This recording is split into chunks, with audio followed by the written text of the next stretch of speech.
I think poetry is one of those things that can be both very public and very private. So it's communal in one way, and it's also really intimate because it's one person's awareness connecting with one other person's. Even if you're in a crowd, you're one person listening to another person, and I find that really powerful. And I think it's really part of the power of poetry is that it makes us so vulnerable, or we need to be vulnerable in it, and that's why other people connect to it. It's maybe a part of ourselves that we don't ordinarily show in our usual social interactions. Art is intimate, and don't mistake it, art is a choice. And it's a hard choice to make because intimacy is hard. It's elusive, unknown. It bites. Intimate like letting you see that side of me that I usually just pretend isn't there. Scary like you telling me about the times that you didn't know why. So you tell me your story, or you tell me a story, any story, because for whatever reason, you want me to hear it. Because that feels empowering, and it makes you feel real. I know I feel that. I write, and then I hide my journals away, out of sight. Tied up, safe and sound, because you better not look in there, that's private. But sort of crossing my fingers, hoping that maybe for some reason you do. Because being heard is a rush. And hearing someone else, feeling no wooden fence between you and me, where I can only see fleeting stripes of you between the panels as you glide around on the other side. That's an incredible feeling. It has a glow of adventure and awe. Your humanity is a wonder. It's a work of art. It's good to get hyped about that. It's incredible stuff. You're listening to The Local Glow, an independent podcast from Chicago, Illinois. My name is Tariq Shihadah, and you're listening to The Local Glow.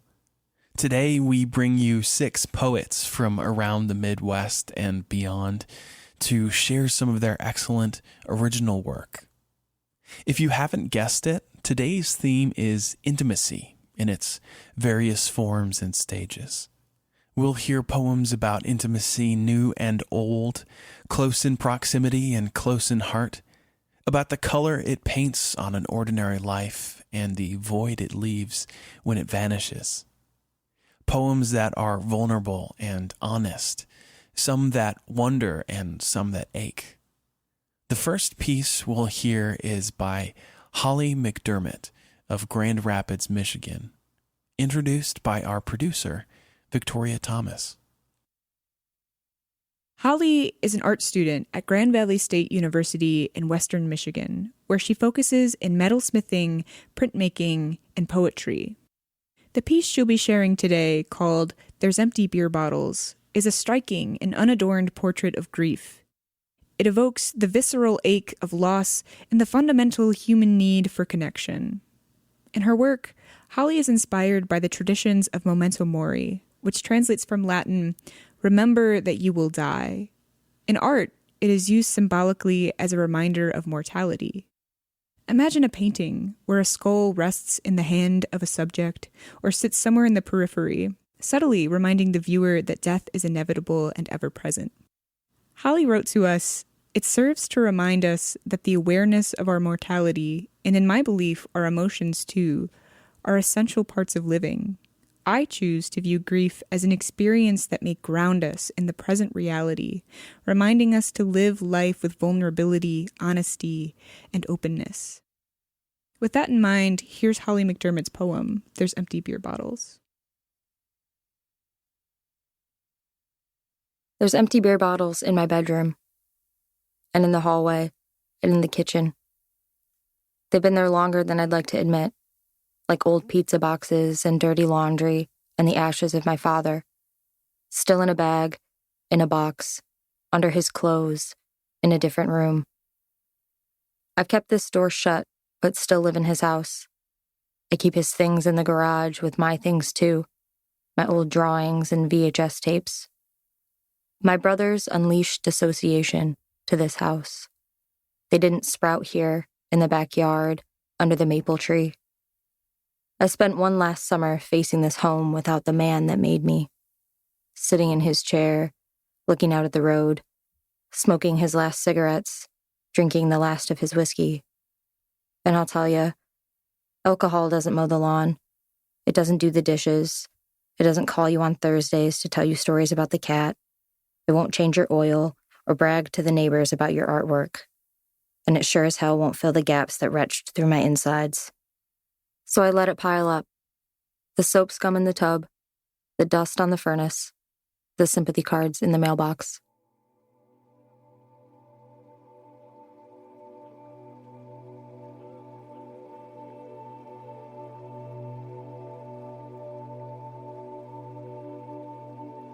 Our next guest speaks of today's theme in another form, painting a picture of a tenuous love, intimacy interrupted by societal expectations and fear.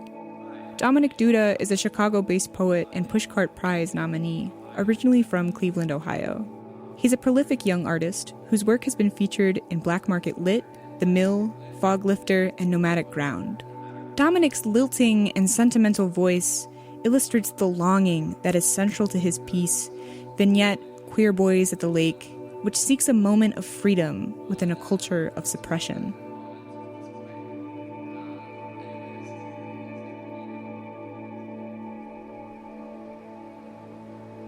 Vignette, Queer Boys at the Lake.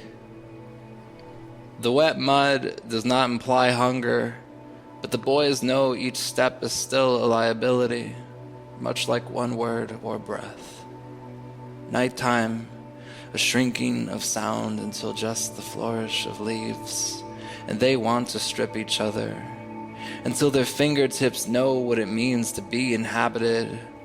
But the moon floats low, like the spying eye of God, and mosquitoes clog the air. There are rules to be followed, like always, the way a stranger's presence on the sidewalk forces their hands apart. Imagine the lake's surface untouched by wind, so still it appears solid. The boys huddled beneath the stone arch to avoid the rain, but it's hardly ever just the rain, or the man shouting faggot as he drives by. They stare at the water, and then each other. No words. What language can breach a dragonfly's darting body? Bullfrogs quieting to a whisper, the moon pulling back until the lake holds only muddy light.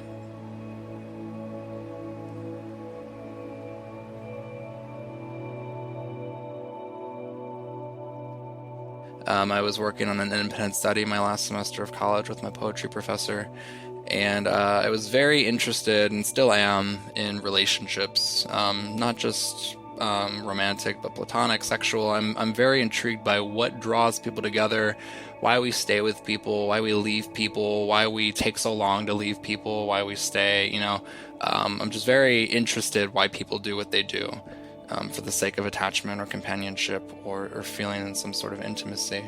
And I think, especially now in our world, there's a lot of violence still going on against queer bodies. And so for us, I feel love really is a political thing, and it's a beautiful thing that we should celebrate in all its forms. And when I wrote this poem, I was really interested in this feeling of, I've been out for so long and I feel so brave, but there's still times where even when I feel like my love is untouchable with other queer people, that any moment could really puncture it like a needle in a balloon. And the world could deflate around us, and that love could spoil, and everything could just go sour.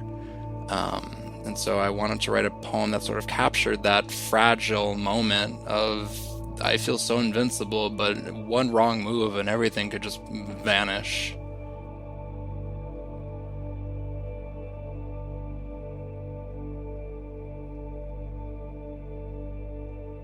Our next poet is Nishat Ahmed. He's originally from Naperville, Illinois, though he's currently working on a Master's of Fine Arts in Poetry at Old Dominion University in Norfolk, Virginia.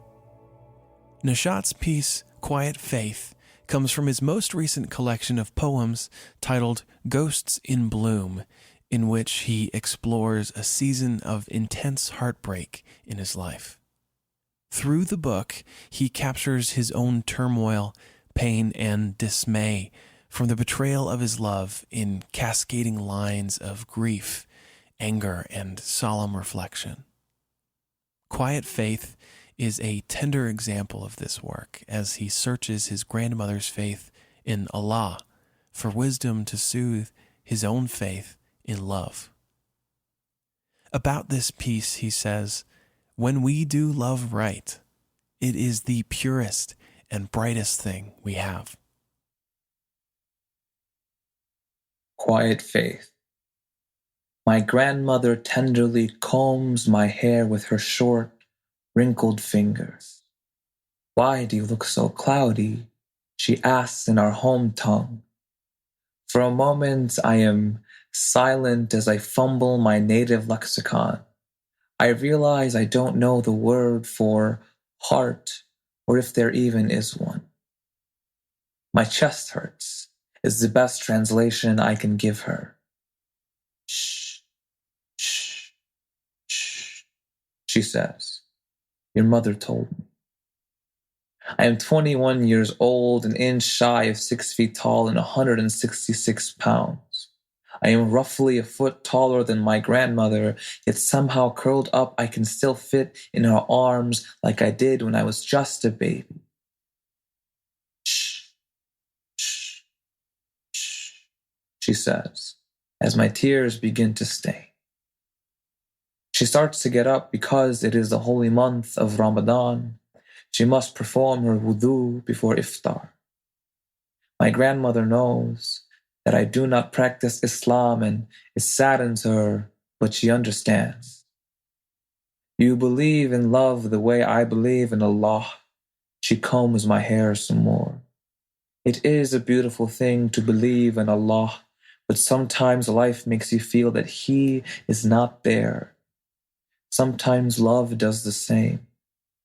But to keep praying and believing even when you feel that it is lost, that is very important." Very slowly, she climbs out of the bed, her fingers still combing softly. "Keep believing in love, piece of my chest."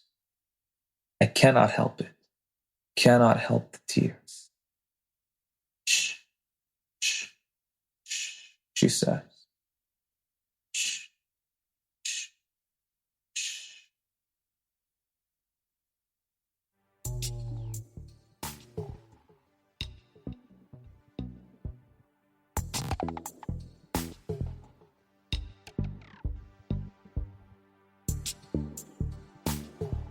We'll be right back.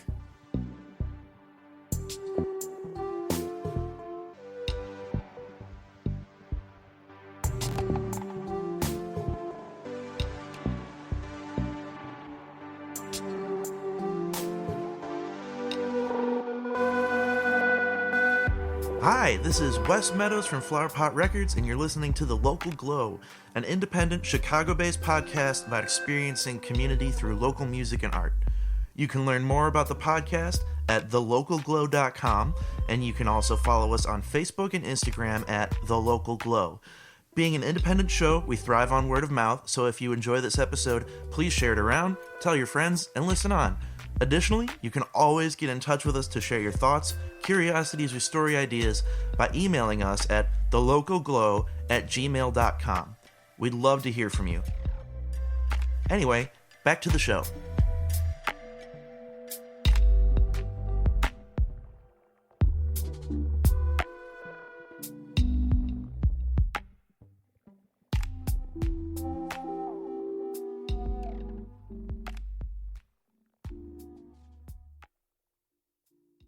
Next, we'll hear from Topher Leon. Our multi-talented guest poet lives in Chicago and is an actor and theater director, as well as a writer. A couple conclusions you might walk away with after spending time with him over a hot toddy, as I did recently, are that you, right where you are, have the capacity to affect change, that there's a world of hope out there to balance the craziness we're seeing, and that you should probably take a closer look at local theater productions and culture. Perhaps worth a future podcast episode, huh? Topher is an expert storyteller, having the singular ability to pull words right off the paper, spinning them into brilliant, multi-dimensional portraits of you and me. And I've always found that so moving, the art of theater, where the world gets so close you could almost touch it. Much of Topher's work surrounds queer culture, sharing the stories you haven't heard, both heartwarming and wrenching, sometimes all at once. He also takes on personal experiences of loneliness, anxiety, and internal tension when facing the Windy City, as in his original poem, May.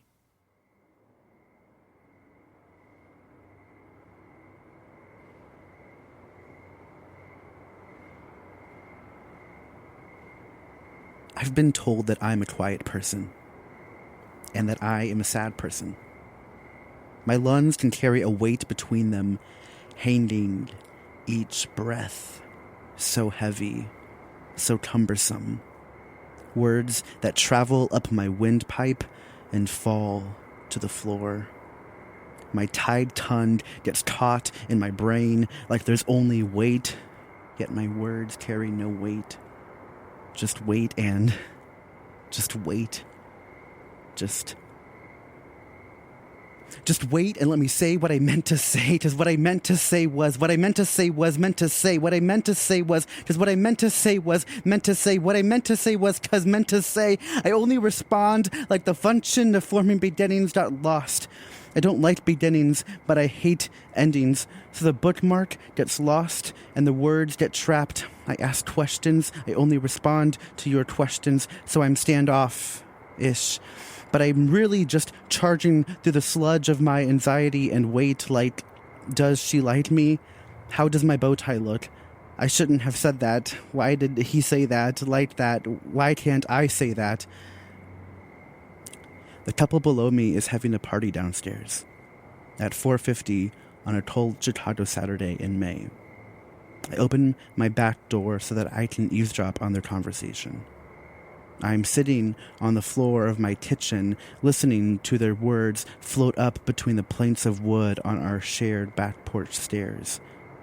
I imagine myself remarking, remaking my own thoughts, bobbing my head to the music playing, but I'm not thinking clearly. I'm just on the floor of my kitchen with damp cheeks and cold feet from the gray, windy Saturday in May in Chicago, the city that I think hates me. I pour Riesling into a glass and light a lilac candle. Fireworks go off down the street, humble but colorful. I close my eyes. I hear the neighbors' music and laughter. It's loud, enveloping. My thoughts let go of me.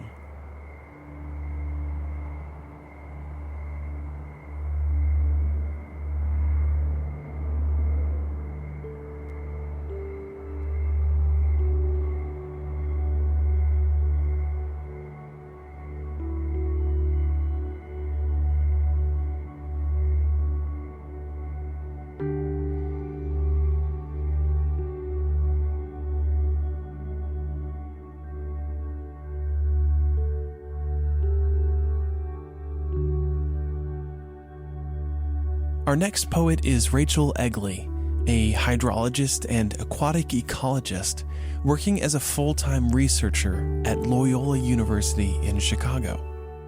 Her studies primarily surround freshwater invertebrates such as crayfish and amphipods, which, according to a cursory Google search, look something like strange, buggy little shrimp. Her background in science and a profound fascination with nature and aquatic life flow through her piece, Fluid Tongue. The languages of biology and geology ornament Rachel's singular voice, furnishing life and color in her ode to finding the one who loves you for you. I love this piece for its familiarity and the lush scenes I feel myself painted right into, standing in a babbling stream, trudging through clear waters, but also because it's a great example of the unique voice that each sort of artist brings to their art. Poetry isn't just for academics, English majors, or professional creatives. Don't let anyone trick you. It's for you and me and anyone who has access to a pen and paper and a word to share. Everything that makes you, you, makes your voice worth listening to. Anyway, here's the talented Rachel Egley reading her original piece, Fluid Tongue.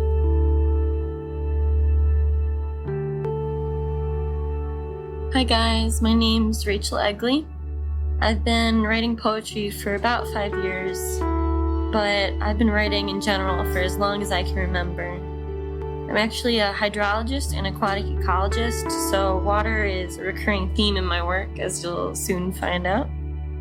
This is Fluid Tongue. At 5, my favorite place was standing in the lake, looking up at cliffs with their rocks resting like books on a shelf. If I had pulled one down and ran careful fingers across its spine, it might have left itself open for me to freely read. The blue-gray of my favorite skirt matches the color of a western river when it rains. I know this well. You stand at the top of the stairs, all right angles to me, and say, "You look beautiful." I say your fluid tongue could recite recipes and still make them sound like running water. You say, "Bring water to a boil. Add macaroni and stir until tender. Drain. Add butter, milk, cheese. Mix gently, but well. Eat ravenously, but well." I laugh, knowing exactly what you mean.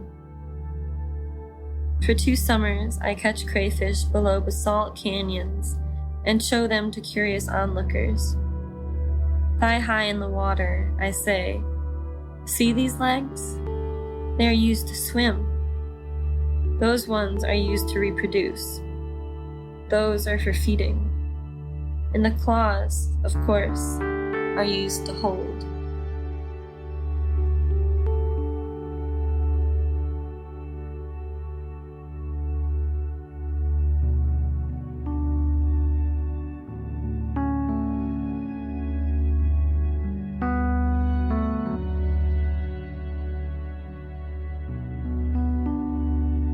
Our next poet is Kim Adenizio, an established author and self-described Maquisard who has published 7 poetry collections, as well as a number of storybooks, novels, and recordings.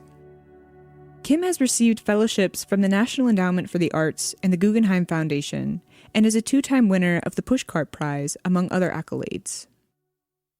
In the very beginning of this episode, you heard a few words from Kim on the unusual lives that can be captured within the lines of poetry. In this format, walls vanish, locks are undone, and we're given the chance to walk the inner chambers of an author's mind, stepping through doorways that are otherwise inaccessible. Nobody really talks like this. It's not what we're used to, but it's, perhaps for this very reason, entrancing, curious, and immersive. There's a conversation that takes place between reader and writer in the quiet moments that we sit with these words or hear them shared live or in a podcast such as this, that creates a relationship between 2 virtual strangers. Somehow, the halls feel familiar and the images make sense, and we've achieved some sort of intimacy through these curated lines and phrases that you can't find anywhere else. It leaves people like you and me listening to these stories and experiences being shared, feeling nourished, understood, perhaps cringing with embarrassment, giggling at familiar feelings, or sighing along. In her poem, To the Woman Crying Uncontrollably in the Next Stall, which you'll hear in a moment, Kim conjures the same sort of intimacy, not crossing through the pages of a book, but the flimsy walls of a bathroom stall. In the case of this poem, To the Woman Crying Uncontrollably in the Next Stall, obviously it's a stranger, and here's the poet or the listener saying, hey, I hear you and I've been there and I connect to who you are, and even though you don't know me, I feel a sense of connection and empathy for you, and I want to let you know that it's going to be okay. So even if that person never hears that, there's a way that the poem wants to reach out to anybody who's been in that situation of just feeling despair, feeling hopeless, feeling like there's no way out and you're just in that terrible pain. But know that there is someone out there who is listening, who cares and who loves you, and know that joy is coming. To the woman crying uncontrollably in the next stall. If you ever woke in your dress at 4 a.m., ever closed your eyes to someone you loved, opened them for someone you didn't, moved against a pillow in the dark, stood miserably on a beach, seaweed clinging to your ankles, paid good money for a bad haircut, backed away from a mirror that wanted to kill you, bled into the back seat for lack of a tampon. If you swam across a river under rain, sang using a dildo for a microphone, stayed up to watch the moon eat the sun entire, ripped out the stitches in your heart, because why not? If you think nothing and no one can, listen, I love you, joy is coming.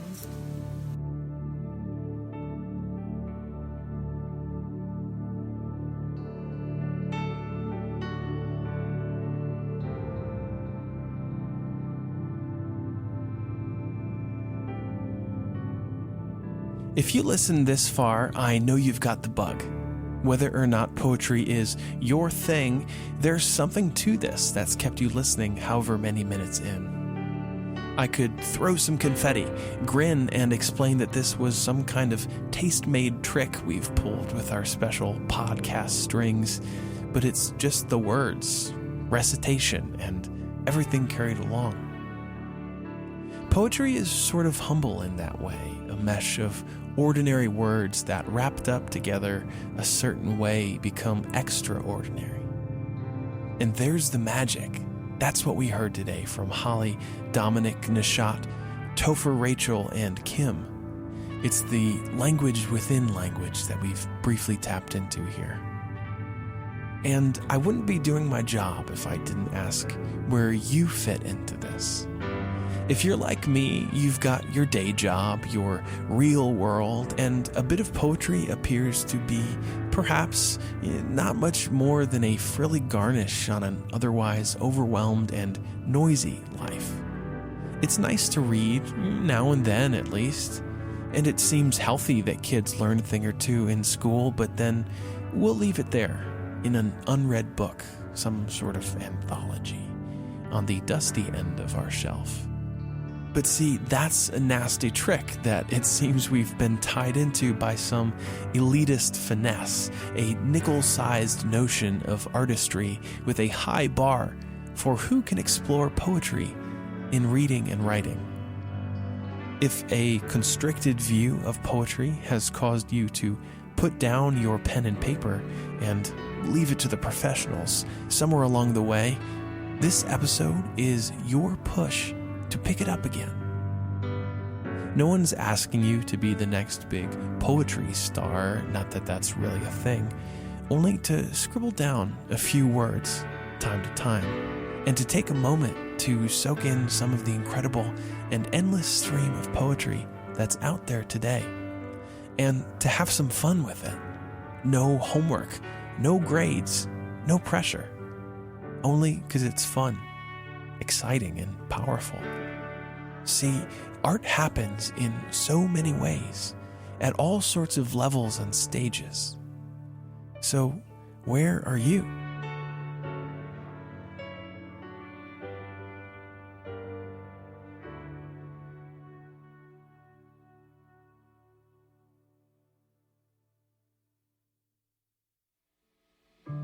I need to say some big thank yous for this episode. It's been in the works for a good while now, and we're so excited to share it with you. First off, thank you to our featured poets for submitting their work and for providing recordings and working with us along the way. We'll have links and handles for all of our guests in the show notes.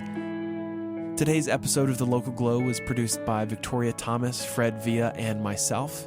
This episode's production music was by Austin Duncan of Snail, as well as David Mantell of Null and Patrick Quigley of Sailbear.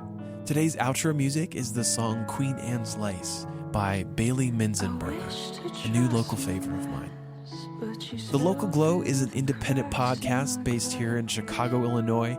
You can support us and personally help keep this glow alive by becoming a patron at patreon.com/thelocalglow. You can learn more about this podcast on our website, thelocalglow.com, on Facebook or Instagram at thelocalglow, or by emailing us at thelocalglow@gmail.com. And of course, please share this podcast with your friends so we can spread these stories far and wide. Know that this show is truly all for the love of community and art. So if you've enjoyed this episode, please don't keep it to yourself.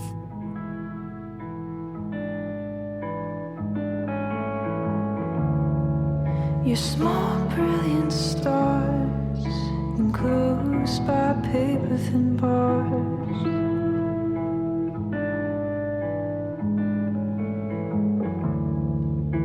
Bleeds through the page, you mark up my table.